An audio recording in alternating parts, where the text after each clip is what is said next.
अगं सुनेत्रा, मला माहितीये ग, घरात असो वा बाहेर प्रत्येक क्षणी तुला माझी उणीव भासते.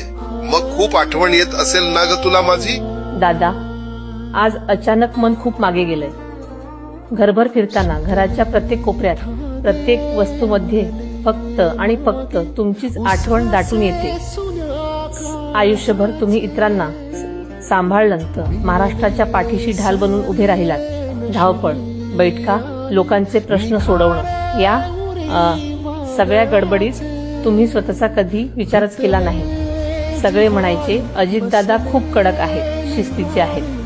पण त्या कडकपणामागे एक अत्यंत हळवं, प्रेमळ आणि काळजीवाहू मन होतं. हे मला आणि आपल्या घरालाच ठाऊक होतं. बाहेर घर कितीही वादळ असलं तरी घराच्या उंबरठ्यावर पाऊल ठेवताच तुम्ही नेहमीसारखे अगदी साधे आपलेसे व्हायचे. आज घरात तीच शिस्त आहे, तेच लोक आहेत. पण अहो सुनेत्रा, अशी हाक मारणारा तो खणखणीत आणि हक्काचा आवाज मात्र कुठेतरी हरवलाय. तुम्ही सोडून गेलात यावर आजही मन विश्वास ठेवायला तयार नाही.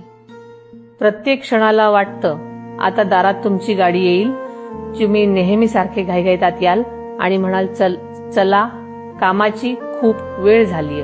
दादा, तुम्ही शरीराने जरी सोबत नसलात तरी तुम्ही दिला विचार, तुमची ती निष्ठा आणि तुमच्या आठवणी या घरात, माझ्या मनात आणि प्रत्येक कार्यकर्त्याच्या श्वासात सदैव जिवंत राहतील. खूप आठवण येते दादा तुमची, खूप. परिलाट आली, पुनवेत ही रात जाळी. जात्यावरी हात नाही, ओवी मुकी गात राही. नाती हरवून गेली, पायी गती दे धीराला. आशा उधळून गेली, उरले न काही उद्याला. दिसले समोरी हसले घोरी, रुसले न भाषित हवे.